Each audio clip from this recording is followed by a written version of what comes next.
ওই পাহাড়কে যদি প্রশ্ন করো সৃজন করেছে কে তোমাকে,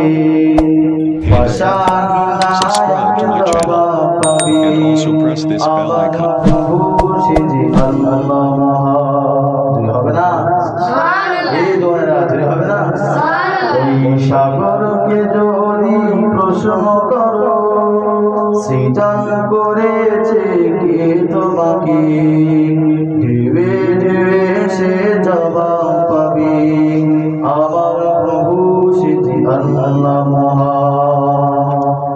ওই নদী বলো ওই সাগর বলো সবই তো তোমারই অবদান। জোরে হবে না? এই জোরে হবে না? আরে তুমি ওই পার বলো ওই সাগর বলো সবই তো তোমারই অবদান। বলো আল্লাহ মহান আল্লাহ, আল্লাহ মহান আল্লাহ গো। সাগরকে যদি প্রশ্ন করো ওই পাহাড়কে যদি প্রশ্ন করো সৃজন করেছে কে তোমাকে, পাশানায়ক জবাব পাবে আমার প্রভু সে যে আল্লাহ মহান।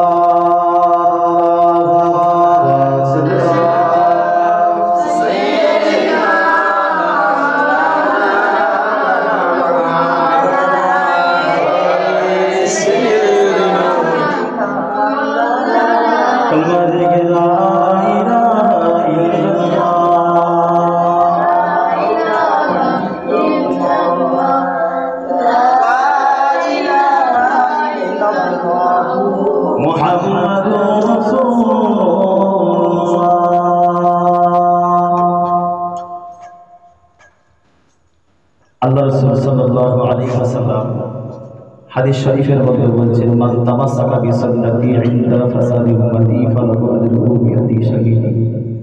আল্লাহ রাসূল সাল্লাল্লাহু আলাইহি ওয়াসাল্লাম বলেছেন, এই ফিতনা ফাদের সময় যে আমার একটি সুন্নতকে ইত্তেবা করে চলবে সে আল্লাহ তাআলা আমল নামায় 100 শহীদের সওয়াব দান করবে। সুবহানাল্লাহ। আল্লাহ নবী সাল্লাল্লাহু আলাইহি ওয়াসাল্লামের সাহাবারা বিশ্ব নবীর জন্য জান দিয়েছে, কুরবান দিয়েছে। বিশ্ব নবী সাল্লাল্লাহু আলাইহি ওয়াসাল্লাম বলছেন, হে আমার সাহাবারা আসলে রেখে দাও, তোমাদের যা ঈমান আছে, তোমাদের যেটা ঈমান আছে তার চেয়ে আমার আখিরি জামানার উম্মতদেরকে ঈমানটা আরো বড় ঈমান হবে। কিন্তু আজকে আমাদের সলিমুদ্দিন করিমুদ্দিনদের কি ঈমানটা কেমন? কোন ঈমান নয়, নামমাত্র মুখে দাঁড়িয়ে দেখেছি অথচ ঠিক মতো নামাজ পড়ছি না। নামমাত্র মসজিদে যাচ্ছি লোকদেরও নামাজ পড়ার জন্য। সলিমুদ্দিন করিমুদ্দিন আজকের ঈমানটা কেমন? আল্লাহ রাসূল সাল্লাল্লাহু আলাইহি ওয়াসাল্লাম বলছেন, আমার আখিরি জামানার উম্মতরা আমাকে না দেখে বিশ্বাস করবে। তোমরা সাহাবারা শুনে রেখে দাও, তোমরা তো দেখে বিশ্বাস করছো, আর আমার সাহাবারা আমার আখিরি জামানার উম্মতরা না দেখে বিশ্বাস করবে। ওই জন্য তাদের ঈমানটা পাকাপোক্ত হবে। সুবহানাল্লাহ। আল্লাহ নবী সাল্লাল্লাহু আলাইহি ওয়াসাল্লাম মসজিদে নববী শরীফের মধ্যে এক সময় তিনি মসজিদে নববী শরীফের মধ্যে চলে আসলেন। এসে বললেন, এ সাহাবীরা শুনে রেখে দাও, জেনে রেখে দাও, আমার সমস্ত সাহাবীদেরকে তোমরা, আমার সমস্ত সাহাবাদেরকে তোমরা ডাকো। সমস্ত সাহাবাদেরকে ডাকলেন। ডাকার পরে সমস্ত সাহাবীরা মসজিদে নববী শরীফের মধ্যে আসলেন। এসে বললেন, ইয়া রাসূলুল্লাহ, ইয়া হাবিবাল্লাহ, শুনে রেখে দাও, জেনে রেখে দাও, আপনি তো আমাদের মসজিদে নববী শরীফের মধ্যে ঢুকেছেন কিসের জন্য?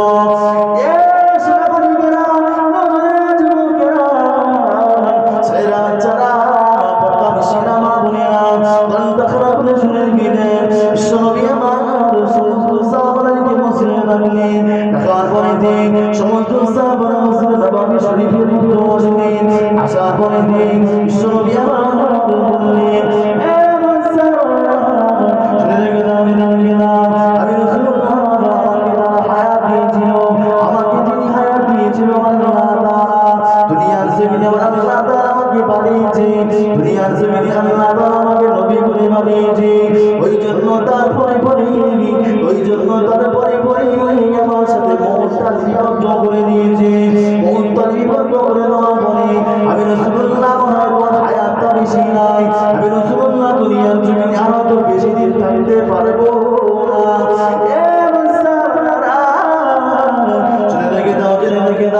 আমি দুনিয়ার জমিনে যদি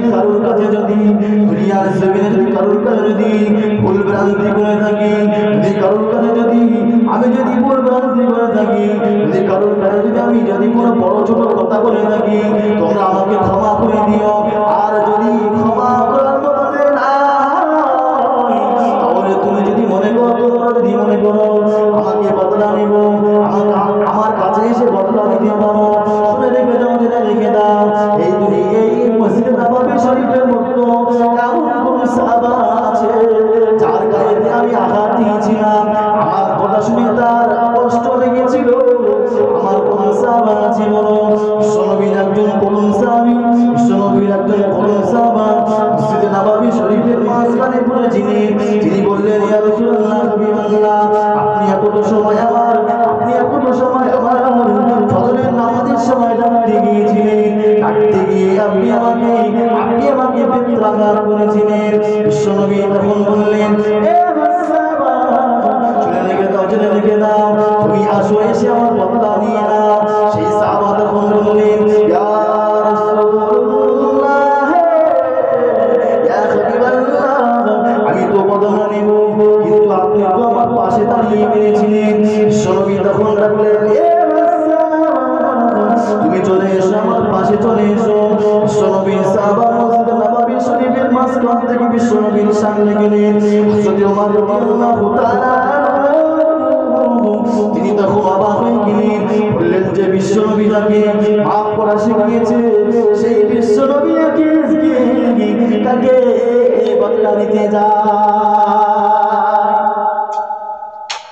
যে বিশ্বনবী আজকে ক্ষমা করা শিখিয়েছে মাফ করা শিখিয়েছে এই বিশ্বনবী আজকে কাকে বদলা নিতে যায় অবাক করা কাণ্ড ও ছেলেরা বাচ্চারা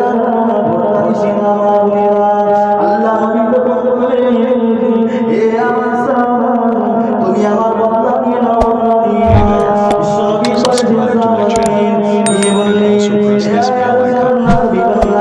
আপনি যখন আমাকে মেরেছিলেন আমার গায়ে তখন কোনো বস্ত্র ছিল না আমার গায়ে তখন কোনো জামা ছিল না শুনে দেখে দাও ইয়া রাসূলুল্লাহ হাবিবাল্লাহ আমার গায়ে কোনো জামা ছিল না আমার গায়ে কোনো বস্ত্র ছিল না আমি আপনাকে আমি বদলা নেব কিন্তু শর্ত একটা আপনার কাছে যে গায়ে যে বস্ত্রটা আছে ওই বস্ত্রটা আপনাকে করতে হবে যে বস্ত্রটা আছে ওই বস্ত্রটা খুলতে হবে আল্লাহ রাসূল বললেন অবশ্যই আমি খুলবো কিন্তু আমার পর্দাটা তোমাকে দিতে হবে বিশ্বনবীর এই কোন সাহাবা ইয়া রাসূলুল্লাহ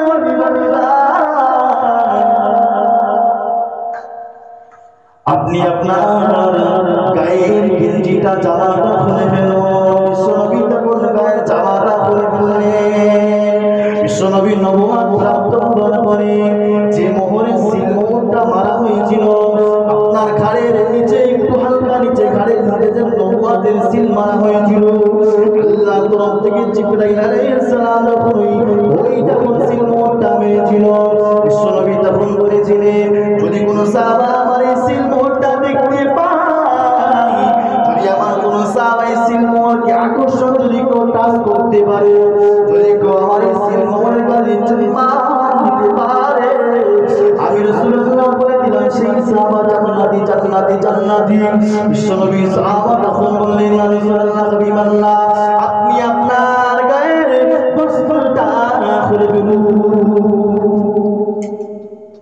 গায়ের বস্ত্রটা খুলে ফেললেন খুলে ফেলার পরে বিশ্বনবী দাঁড়িয়ে আছেন সেই সাহাবী যখন বললেন, ইয়া রাসূলুল্লাহ হাবিবাল্লাহ, আপনি যখন আমাকে মেরেছিলেন আমি তখন লেটানো অবস্থায় ছিলাম, শোয়া অবস্থায় ছিলাম। বিশ্বনবী আমার শুয়ে পড়লেন, শুয়ে পড়ার পরে ওই সাহাবা তখন বললেন, ইয়া রাসূলুল্লাহ হাবিবাল্লাহ, আমি এবার আপনাকে বদলা নেব। বিশ্বনবী যখন শুয়ে পড়লেন, ওই সাহাবা তখন বিশ্বনবীর নবুয়তের মোহরে চুম্বন দিয়ে দিলেন।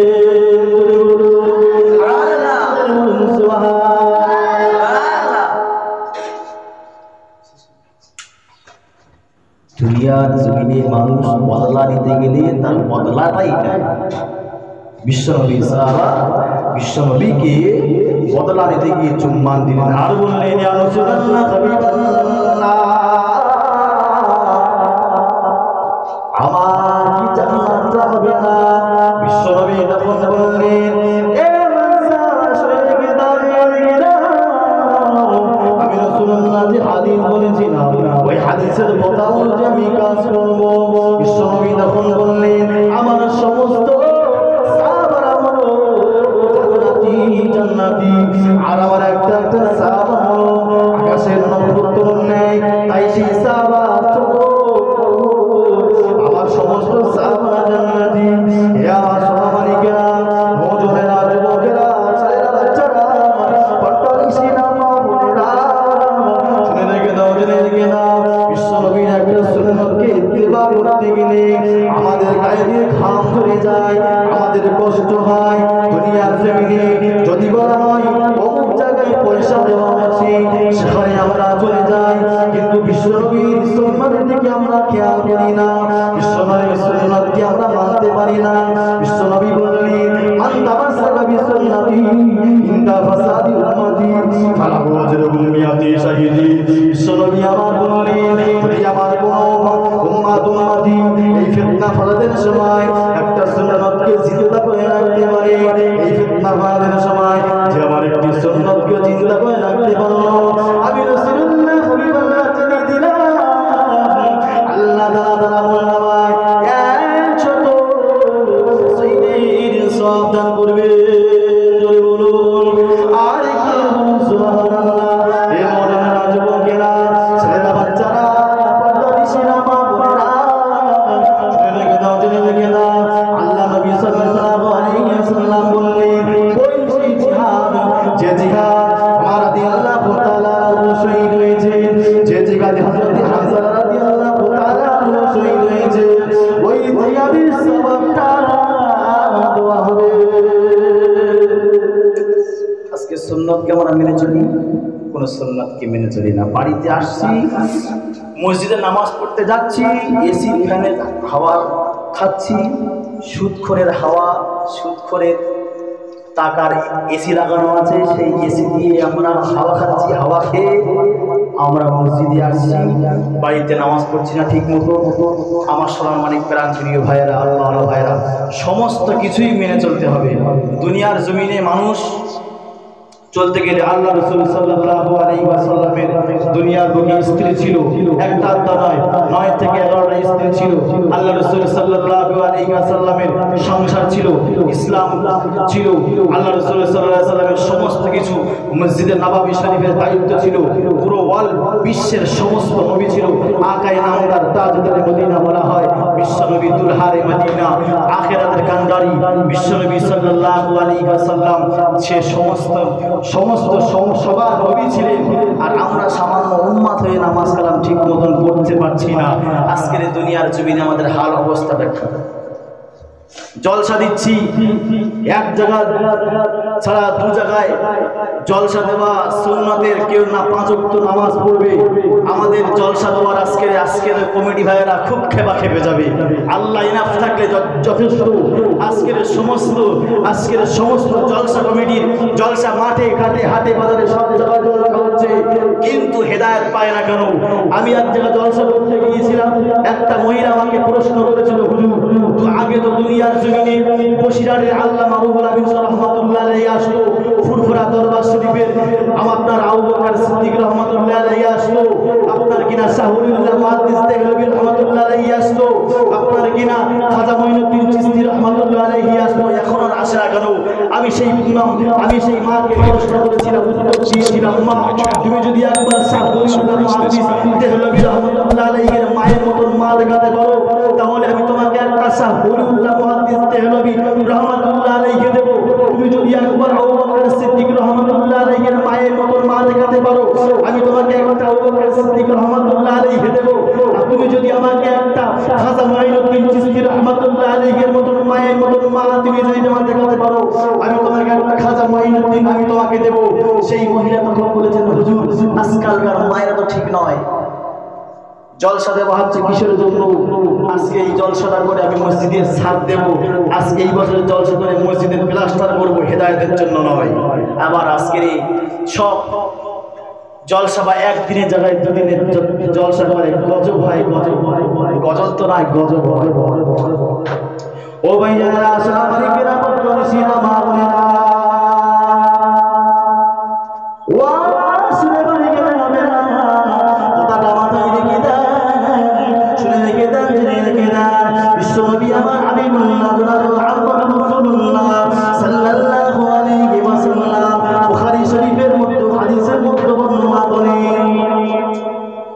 কোন চটি কাতাম নাই, বুখারী শরীফ। আমার সোনা মালিকেরা বর্তমানে সিনা মা বোনেরা পদরা মাথায় রেখে দেন, শুনে রেখে দেন, আল্লাহ নবী সাল্লাল্লাহু আলাইহি ওয়াসাল্লাম বুখারী শরীফের মধ্যে বর্ণনা করেন, বিশ্বনবী আমার অসুস্থ হয়ে পড়ে গেলেন।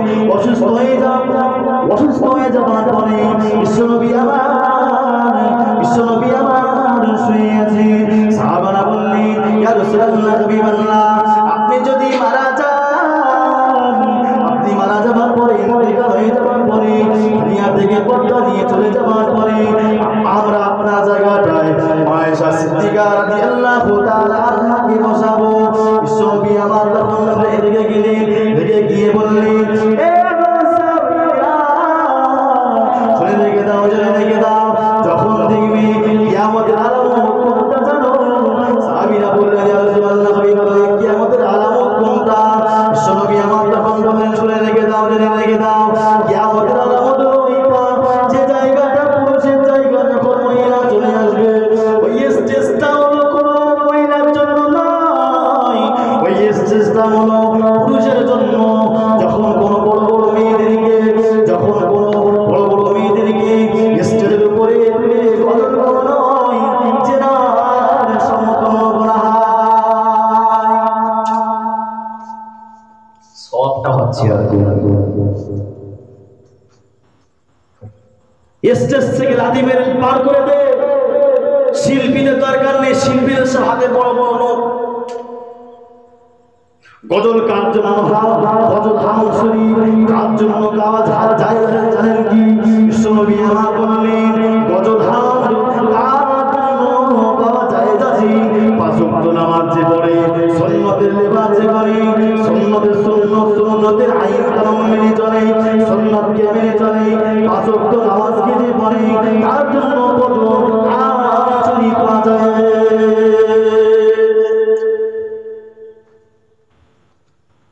গজল কি হক্কর হক্কর হক্কর করে খানিকটা বার হয়ে গেল? হক্কর হক্কর মানে কি? হক্কর হক্কর মানে কি বল? বড় বড় মেয়েদেরকে, দামড়া দামড়া মেয়েদেরকে স্টেজে তুলে গজল গাওয়াচ্ছে, আর পিছন দিক থেকে হক্কর হক্কর করছে। তাদের স্টাইল আর গজল তো নয়। কত সুন্দর বাংলাদেশে আপনার মিজানুর রহমান আজহারীর যে গজলটা এত সুন্দর করে গাইলেন, তার ঢংটা পাল্টে দিয়েছে। যে গজলটা আপনার আছে, হাজারো বেদনার পরে ফিরে আসুনি তুমি আপন ঘরে, দিনের আলো তুমি ছড়িয়ে দিতে চলে গেলে মদিনায় মক্কা ছেড়ে, হে রাসূল তোমাকে ভুলে আমি কেমন করি। এত সুন্দর একটা গজল, হাঁটতে পারে না, চলতে পারে না, ঠিক মতন প্রস্রাব করতে পারে না, কোন দিক থেকে প্রস্রাব করে লাইন ক্লিয়ার হবে ঠিক মতন বুঝতে পারে না। ছোট বাচ্চা স্টেজে উঠেছে, ছোট মেয়ে, ধামড়ি ধামড়ি সব মেয়ে স্টেজে বুঝতে পারছে, তাহলে কি একটা ইশকের গজল দেব? কত সুন্দর গজলটা কেটে এই করেছে আপনার। হাজারো ব্যথা বেদনা করে ধীরে আসুনি দুনিয়া ফোন করে, হাজারো ব্যথা বেদনা করে ধীরে আসুনি দুনিয়া ফোন করে, দিনের আলো তুমি ছড়িয়ে দিতে, দিনের আলো তুমি ছড়িয়ে দিতে চলে গেলে মদিনায় মক্কা ছেড়ে, হে রাসূল তোমাকে বলি আমি কেমন করে। আল্লাহ নবী সাল্লাল্লাহু আলাইহি ওয়াসাল্লাম বললেন, আম শরীফ বদন শরীফ খাওয়ার হলো ওই ব্যক্তির জন্য জায়েজ আছে যে পাঁচ ওয়াক্ত নামাজ কি পড়ে, সুন্নাতের লেবাস অনুযায়ী চলে, সুন্নাতকে মেনে চলে, সুন্নতি করি বলি সুন্নাতে ভরা। এ সোনামানিকেরা, পর্দার সিনেমা বলেরা, আজকের ঘরে ঘরে ঘরে ঘরে জলসা হচ্ছে, কিন্তু হেদায়েত পাওয়া হেদায়েত পাচ্ছে কজন? কোনো হেদায়েত পায় না বাবাজি। বক্তা জলসা করে পার হয়ে চলে যায়, পয়সা নিয়ে চলে যায়, কিন্তু আপনার কিনা বক্তা জলসা করে টাকা নিয়ে চলে যায়, কিন্তু আপনার কিনা শ্রোতারা পোষবাদ নিয়ে চলে যায়, হেদায়েতের কোনো খবর পাওয়া যায় না। সফল একটা জলসা কমিটির লোকদের কোনো নিয়ত ভালো নাই, ভালো নাই, ভালো নাই। এ সোনামানিকেরা, পর্দার সিনেমা বোনেরা, আল্লাহ নবী বললেন সাহাবীরা শুনে রেখে দাও, জেনে রেখে দাও, ইন্নামাল বিনিয়াত, সমস্ত কাজে নিয়তটাই মেন জিনিস। যে কোনো কাজ করতে গেলে আগে নিয়তটাই ঠিক করো। তোর শরীফ আল্লাহ